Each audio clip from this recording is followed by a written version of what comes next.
Clave Morse.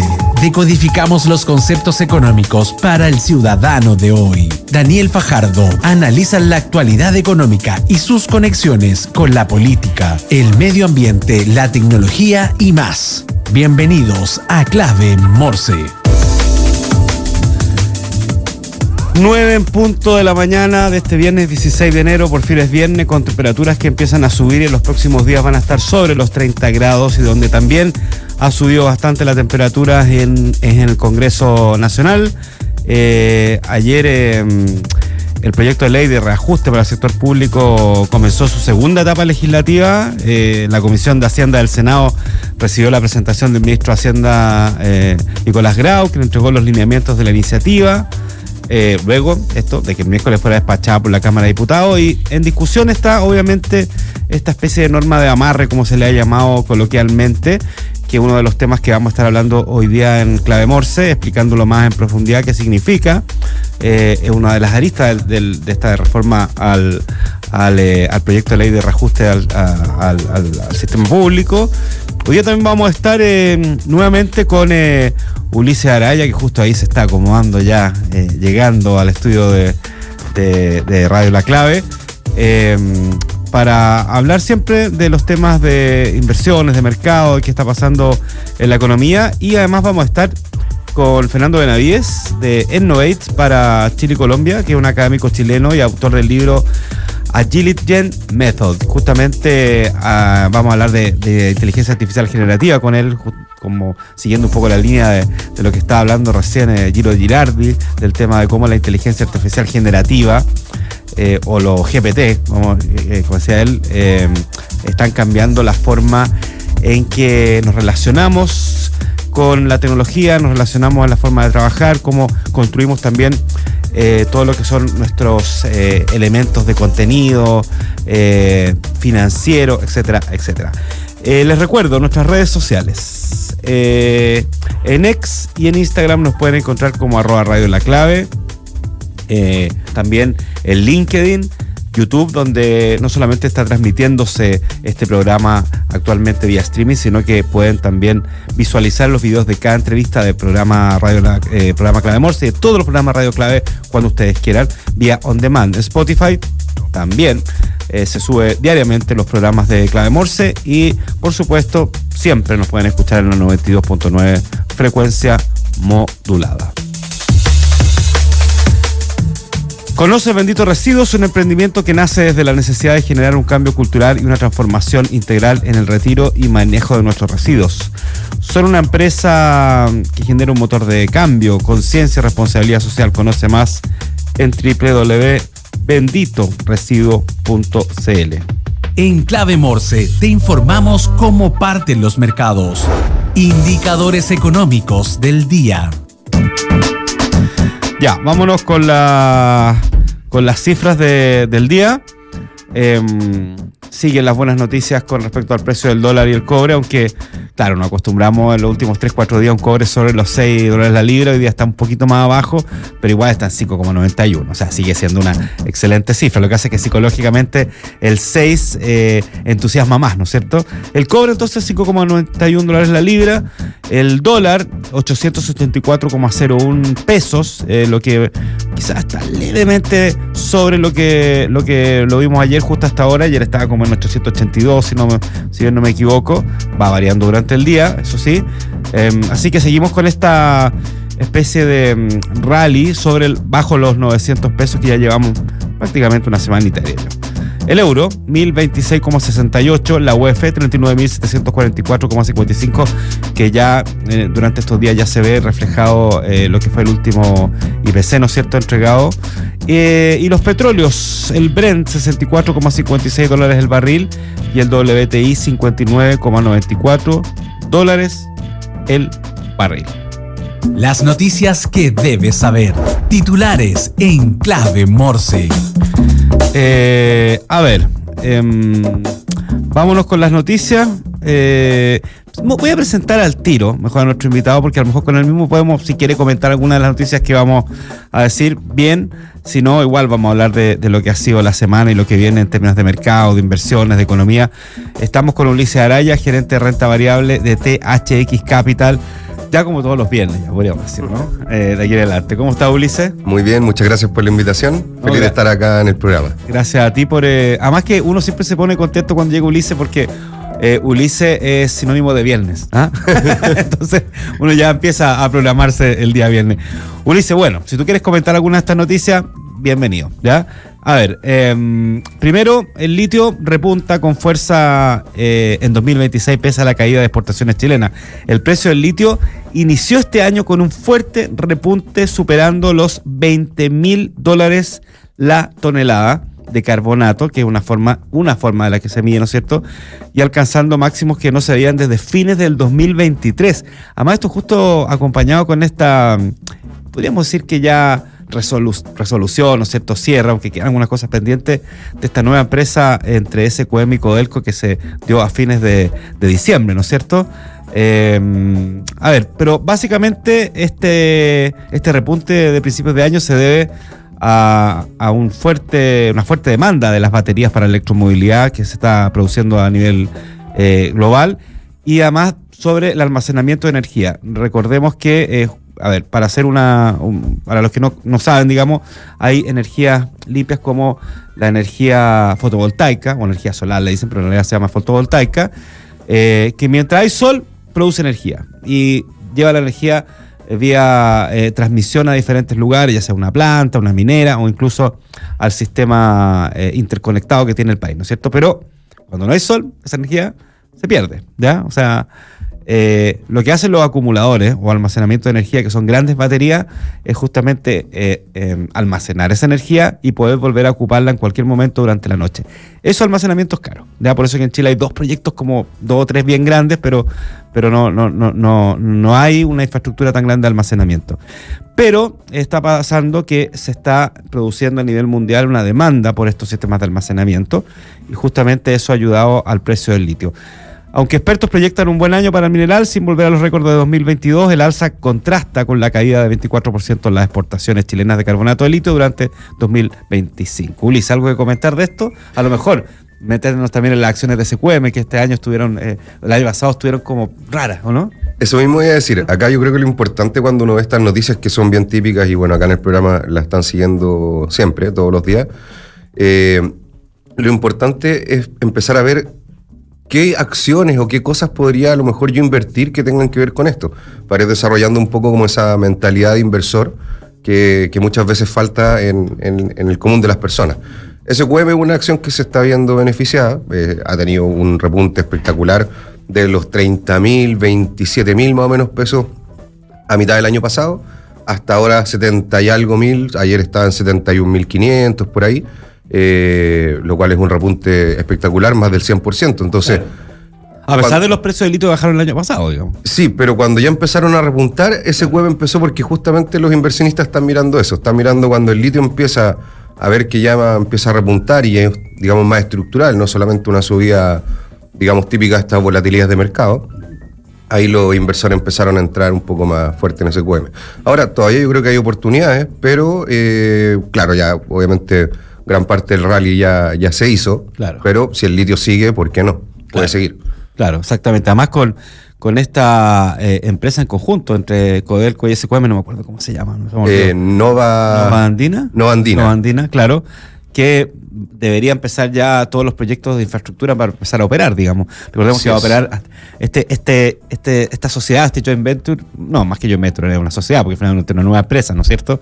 Hasta el 2060. Sí, y eso también le despejó cierto ruido que había en SQM, porque, a ver, cuando uno proyecta cuánto es el valor de una empresa, uno trata de estimar los flujos que va a tener hacia el futuro. Por eso, obviamente, cuando sube el litio, uno dice, va a ganar más plata. Claro. Entonces, cuando uno estima los flujos, uno dice, ya, lo voy a estimar a 10 años, por ejemplo, a pesar de que es un poco difícil, pero se intenta hacer. Y después de eso hay un valor terminal que uno dice, ya, y si vendo esto, ¿cuánto valen 10 años más? Justamente ese era el ruido que había cuando no existía esto, porque tenían que renovar la concesión, había un montón de temas, y ahora ya con este joint venture que, como tal tú decías, ya se despeja esta incertidumbre y hasta el 2060, o sea, nadie va a proyectar tanto tampoco hacia adelante, es un poco ilógico. Ahora, generalmente los inversionistas o la gente común y corriente que tiene sus inversiones en los medios de comunicación, cuando dan las cifras, dan el cobre, dan el dólar, no sé, la UEF, el petróleo. Litio todavía no se mete ahí, parece que todavía no tiene el nivel de importancia como para nosotros, digamos, como para estar preocupado de la cifra del litio, ¿no? Sí, el cobre en general se mira mucho por el tipo de cambio, por el dólar, porque como es la principal, bueno, y aparte es la principal exportación aún de Chile, por lo tanto siempre ha tenido un foco especial, pero yo creo que el litio poco a poco va a empezar a ir incorporándose, y yo he visto en ciertos lugares un poco más especializados que de repente ponen el litio, bueno, obviamente por SQM, claro, pero ya lo están empezando a incorporar como un dato importante. Claro, el cobre más que nada es porque la billetera de Chile, seguramente. Claro, sí. Yo me acuerdo que hablando con un colega que vive en Colombia, ellos ven el valor del café. Siempre, claro, porque sí. Para ellos un producto de exportación súper importante, digamos. Exactamente, sí. Ya, venta de viviendas nuevas en la región metropolitana alcanza su mayor nivel desde 2021. Las ventas de viviendas nuevas en nuestra región, donde está actualmente la radio, ¿no es cierto?, repuntó con fuerza el año pasado, alcanzando 18.441 unidades, que corresponde a un 18% más que en 2024, su mejor registro del 2021. Esto básicamente está impulsado por la baja de la tasa hipotecaria y la masificación del famoso subsidio al dividendo, que hemos conversado todo eso durante en Clave Morse, ¿no es cierto? Según Colliers, el beneficio, este subsidio activó la demanda de inversionistas y compradores finales, concentrando el 63% de las ventas en el segundo semestre. No obstante, la consultora advierte que el stock de subsidios podría agotarse en la segunda mitad de 2026. Claro, o sea, lo más posible es que se terminen estos 50.000 subsidios. Según Colliers, lo que podría frenar el ritmo de las ventas si no se amplía el programa. Eso es un tema súper interesante, Ulises, a ver con el gobierno entrante, porque claramente este subsidio, hay gente que puede estar de acuerdo o no de acuerdo, pero ha sido una buena idea para reactivar el sector inmobiliario. Y hay que ver si el próximo gobierno lo va a tomar lo va a ampliar o lo va a seguir construyendo, ¿no es cierto?, cuando se acaben estos 50.000, porque además este subsidio no necesariamente tiene que ver con, o sea, lo puede adquirir cualquier persona, tiene que ver con un rango, 4.000 UF creo que son. Sí. Entonces lo puede comprar una persona que para tener su primera vivienda, o también lo puede comprar alguien para invertir, ¿no? Exactamente, yo creo que es un muy buen subsidio, ojalá se mantenga en este próximo gobierno. ¿Por qué un muy buen subsidio? Porque justamente iba a atacar el gran problema que tenían las personas, que era que el banco no te daba acceso al crédito. Entonces creo que está muy bien focalizado, y eso es importante, los subsidios que estén bien diseñados para que vayan directamente a quien tienen que ir. Esperemos que esto se mantenga, como digo, muy buena la cifra. Eso es muy importante para el sector construcción, etcétera. Claro. No, hay un montón de edificios que están ahí que no se han podido vender, digamos. Exactamente, uno de los carteles ahí como están afuera los edificios que no se han podido vender. Y bueno, para los inversores inmobiliarios también muy buena noticia, sobre todo los que están partiendo en este tipo de inversiones.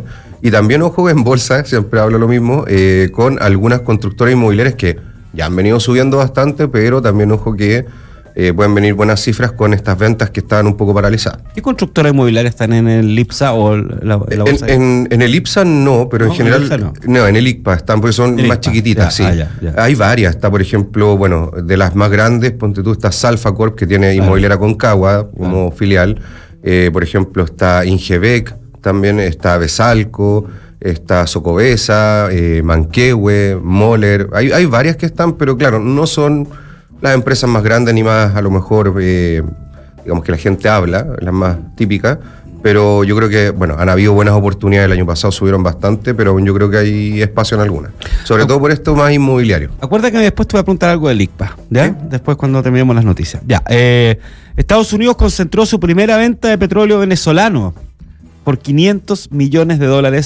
menos de 2 semanas después del ataque militar que terminó con la captura del expresidente Nicolás Maduro. Yo me río un poco, puedo dejar de ser irónico, porque, claro, ahí hay temas geopolíticos, temas, pero también, obviamente, hay temas comerciales, y sabemos que Donald Trump también, justamente, sus movimientos tienen que ver con los movimientos que hace un empresario que está a cargo de un país, como el tema arancelario, como estos temas. No solamente hay voluntarismo político. Bueno, Nicolás Maduro, bueno, después, 2 semanas después que terminó con la captura del expresidente Nicolás Maduro, ¿cierto? La Casa Blanca aseguró que se trata de un acuerdo energético histórico y anticipó nuevas ventas en los próximos días en el marco de un plan para reactivar la industria petrolera venezolana con participación de empresas estadounidenses. Antes de que llegara el chavismo, de hecho, a Venezuela, había muchas inversiones de empresas norteamericanas en el mundo del petróleo en Venezuela, de otros países también, pero era principalmente norteamericana. Había una cultura muy estadounidense, de hecho, hasta fines de los 90, principios de los 2000, en Venezuela. El presidente Donald Trump afirmó que ya hay millones de barriles en camino a Estados Unidos y destacó avances para la estabilización del país caribeño. Y aquí yo creo que este es un tema entretenido a tocar porque también mueve ciertas cosas de la economía mundial. Yo imagino que este tipo de movimientos también lo están mirando los inversionistas en general, ¿no? Sí, totalmente. Bueno, hay empresas norteamericanas, como tú decías, que están siendo un poco presionadas por Donald Trump para que vayan a invertir. Algunas no tienen muchas ganas. Hay que entender que igual el precio del petróleo ha venido en los últimos años cayendo, por lo tanto nuevas inversiones a estas empresas no se le hacen tan atractivas como si tuviéramos un crudo más alto, y también, con lo que tú decías, yo creo que ahí está el principal driver de todo esto, el tablero geopolítico, cómo se empieza a rearmar, Rusia, China, que tienen ahí acuerdos, también Estados Unidos por otro lado, la Unión Europea, y qué pasa con todo el tema energético, porque eso es clave. Recordemos, Europa, cuando hizo sanciones a Rusia, se complicó bastante con el tema energético. Entonces vamos a ver cómo se va desarrollando todo este tema a nivel más geopolítico, yo creo que otra cosa. Y bueno, obviamente ahí Donald Trump está aprovechando un poco la situación para beneficio de los Estados Unidos. Él lo dijo en su campaña, nos gusta o no, sí, pero claro, él dijo Make America Great Again, y bueno, es un poco lo que está haciendo. Claro, y tú te das cuenta, metiéndonos un poco a la arena económica, pero también política, que las decisiones de Donald Trump son muy pragmáticas. Uno puede estar de acuerdo o no de acuerdo, muy pragmáticas. Que a lo mejor, que aquí, o sea, hay petróleo, ¿no es cierto? Y eso puede ayudar a la economía de nuestro país de alguna forma, cambiar justamente quien encabeza ese país, porque quien encabeza ese país no estaba en la línea de lo que de su política, digamos. Y no necesariamente porque sea alguien más asociado a otra idea política, es porque pragmáticamente es bueno para Estados Unidos. ¿Por qué digo eso? Porque eso es, a diferencia que se ha tratado digamos, hay una especie de temor, ¿no es cierto?, a que, producto de lo que hizo Donald Trump en Venezuela, se aumenten las tensiones de China con Taiwán, ¿no es cierto?, de Rusia con Ucrania. Pero ahí la decisión no sé si es tan pragmática y económica, es más política, en esos otros dos ejemplos. Sí, totalmente de acuerdo, y yo creo que Donald Trump ha mostrado este pragmatismo de que no le importa mucho si es de sus ideas políticas o de otras, él simplemente ve lo que le conviene más. Y otro datito que tengo, que mucho ojo con Canadá, porque Canadá, bueno, en un momento antes del chavismo, Venezuela exportaba mucho petróleo a Estados Unidos. Uh-huh. Eso se cortó en un momento, claro. Y hay un petróleo bien particular que es un poco más pesado que el resto. ¿Ya? Y el que tomó, digamos, esa posta y empezó a hacer esa exportación, porque Estados Unidos no tiene ese tipo de petróleo, fue Canadá. Entonces, mucho con Canadá, que si vuelve este petróleo venezolano, ¿qué va a pasar con el petróleo canadiense? Y ojo que Donald Trump ha tenido tensiones con Canadá justamente por los aranceles, con el gobierno canadiense, no están las mejores relaciones. Así que también es otra jugada, yo creo, de Donald Trump un poco estratégica de cómo presiona un poco a Canadá también, porque recordar que el petróleo es gran parte del PIB de Canadá, no es menor. Claro, claro. Ya. Oye, Ulises, hablando del petróleo, te voy a hacer una duda de dentro de mi ignorancia. El petróleo en general no es un instrumento de refugio como podría ser el oro, la plata o el dólar, tomando en cuenta la importancia que tiene en la economía mundial, ¿no?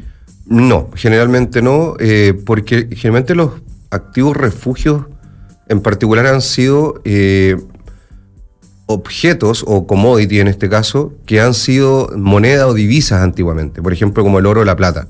El oro o la plata han sido activos refugios muy importantes a nivel histórico. Hemos visto cómo este último tiempo ha subido el oro, cómo los bancos centrales han ido comprando oro para sacar un poco de reservas de dólar por todos estos temas que de repente sanciones, etcétera. De repente hay ciertos países que dicen, bueno, Donald Trump en algún momento le va a dar conmigo, va a empezar a sancionarme y prefiero tener otro tipo de activos refugios, porque si tengo todo en dólares, básicamente quedo un poco a manos cruzadas. Entonces ahí han ido mucho al oro, a la plata, y últimamente yo creo que algo el cobre, pero bien poco. Yo creo que es más marginal, a pesar de que ha estado bien correlacionado con la subida de los últimos dos. En general el petróleo no es un activo refugio, pero sí es un activo muy clave para la economía mundial y sobre todo para la inflación. Así que hay mucho juego con los temas inflacionarios, que también hay algo tiene que ver. Porque una energía barata ayuda a tener una inflación más baja. Claro, tal cual. Ulises, ¿qué cosas deberíamos poner atención en la próxima semana a nivel de mercado, a nivel un poco de economía, también de inversiones? Bueno, viene la decisión de la FED. Con toda esta investigación que abrió la justicia a Jerome Powell. Ahí hay un temazo, muy muy interesante ese tema, Daniel. Bueno, justamente para los que no sepan, Donald Trump está tratando de hacer una investigación, digamos, judicial contra la Reserva Federal por unos gastos de un edificio, de $2.400 millones. Sí, una renovación de un edificio. Sí, de hecho hay una imagen que se transformó en meme, donde salen los dos con unos cascos y salen ahí peleando. Powell le corrige. Le corrige. Esto fue hace unos años atrás y le dice, no, son 3,1 billions, claro. Y hay todo un tema. Pero básicamente lo está tratando de... Y esto es básicamente le está tratando de molestarlos para que hagan lo que él quiere. Sí, a Lisa Cook también le trató de hacer lo mismo hace un tiempo atrás, que es una consejera de la FED. Por lo tanto, está ahí intentando presionar. Salieron varios bancos centrales a criticar esto. Sí. O sea, apoyar a Jerome Powell. Exactamente. Incluso JP Morgan y otros banqueros también hicieron lo mismo. Fue muy importante. Yo creo que eso va a frenar un poquito a Trump de seguir con esto, a pesar de que claramente con Jerome Powell no tienen buena relación. Ahora Jerome Powell termina en mayo. Sí, ahora termina en mayo. Obviamente no lo van a renovar, digamos. O sea, de hecho, tampoco creo que él quiera renovar. Claro. Y bueno, ahí está el tema de quién entra. Steven Miran es el que quiere poner Trump. Tiene ciertos argumentos para bajar las tasas. Yo lo he escuchado ahí en programas, digamos, de Estados Unidos, pero los demás tampoco están de acuerdo, y esto no es una decisión, digamos, de una persona, sino que es de un consejo, como también pasa en Chile, y lo cual yo creo que es positivo. Así que yo creo que eso es como lo principal que va a pasar. No se espera que bajen las tasas, por si acaso, pero vamos a ver qué es lo que dice Jerome Powell, sobre todo con toda esta tensión que viene esta semana. Claro, porque la economía norteamericana ha andado bien dentro de todo. Sí. Con un buen crecimiento, un 4% más o menos, algo. Más o menos, el último dato era de un 5 y algo para el último trimestre, y eso llevaría más o menos al 3% en el año, lo cual es bastante alto para la economía norteamericana. Claro, con una inflación que tampoco se ha disparado, digamos. No, de hecho salió en línea esta semana, el IPC, así que, digamos, una economía que está con la inflación controlándose, creciendo. El empleo es lo único que está un poco ahí generando dudas, pero en general es una economía que va bien, no tiene mayores problemas. Entonces, tendrá que recortar las tasas. Bueno, ahí está el gran dilema de Jerome Powell. ¿Cuándo es la reunión de la FED? La próxima semana, si no me equivoco, el día miércoles. Ya, y debe quedar unas 2 o 3 reuniones antes de que Jerome Powell salga en mayo, ¿no? Exactamente, sí. Sí. Ahí en mayo tenemos la salida de Jerome Powell, vamos a ver quién queda a cargo. Ya. Y también, bueno, hay que ver en Chile ya los últimos datos del mes, y ya el próximo mes va a ser también relevante qué pasa con la inflación, mirando un poquito más hacia adelante. El próximo mes la inflación de enero. De enero, claro, porque, bueno, ya va a ser el primer dato de 2026, sí. La inflación fue baja, y vamos a ver si esto sigue cayendo hacia el 3%, lo cual sería positivo para el bolsillo de todas las personas. Claro. Sí, sí, muy positivo. Oye, Ulises, yo te quería preguntar, justamente antes hablaste del ICPA. Sí. Es algo que, fíjate que estaba pensando que nunca lo hemos tocado mucho en Clave Morse. No solamente no lo hemos tocado contigo, con Daniel Tenucci, en general siempre hablamos del IPSA y traemos empresa IPSA, hablamos de la sostenibilidad o en el IPSA, hablamos de la inversión del IPSA, pero el ICPA no, fíjate, entonces sería, yo creo, súper bueno explicar un poco a quienes nos están escuchando y viendo qué es el ICPA, cuántas empresas hay y cuál es las ventajas a lo mejor de invertir ahí en vez de invertir en el clásico IPSA, que son las empresas que transan más en la bolsa de comercio de Santiago. Exactamente, como tú dijiste, el IPSA es un grupo selecto, digamos, de las acciones chilenas por liquidez y capitalización de mercado, o sea, básicamente tamaño, donde están las empresas más grandes, Banco de Chile, Falabella, las más conocidas. Ahora, hay otro grupo de empresas que no están dentro de este grupo selecto, que son pocas empresas, son 30 y bueno, ahí pueden entrar algunas y salir otras. De hecho, ahora en marzo viene un rebalanceo del ¿Siempre índice. son 30 o puede ser un poco más o un poco menos? Generalmente siempre son 30, pero hay veces que han habido menos, porque no cumplen los criterios y hay 29, etcétera. Así que ahora vamos a tener un rebalanceo pronto, ahí se espera que puede entrar oro blanco o vice, vamos a ver cuál de las dos. Hay otras también, pues son las dos con más probabilidades. Pero bueno, volviendo a la pregunta, el ICPA es el índice general de las acciones, donde están todas. ¿ya? Ahí no están, digamos, las más grandes, con mayor transacción, etcétera, sino que están todas. Tiene cosas buenas y cosas malas. Yo creo que una de las grandes cosas malas es que, por ejemplo, no tiene los beneficios tributarios que tienen las empresas IPSA o las empresas con más liquidez, que es el 107 LIR, que básicamente uno paga el 10% a la ganancia de la compra-venta. El ICPA no las tiene, pero algo sí muy positivo que tiene el ICPA, y a nosotros nos gustan harto acciones de ahí, y las hemos recomendado a clientes a través de fondos o de forma directa, es que muchas veces, como son acciones que tienen menos ojos puestos encima, menos analistas, menos miradas, tienen valorizaciones más atractivas y hay oportunidades mucho mejores de repente de invertir. Porque justamente son empresas que no las miran todas las corredoras, no están todas las personas ahí pendientes, y hay bastantes oportunidades interesantes. De hecho, por ejemplo, hay una minera de cobre, que subió un montón después cayó por toda esta subida y bajada del cobre, pero ha sido una oportunidad bien interesante de inversión este último tiempo, como varias otras. Por ejemplo, dentro de la minería, que está todo este boom, está Enaex, otra empresa chiquitita del ICPA que tiene que ver con explosivos de la minería.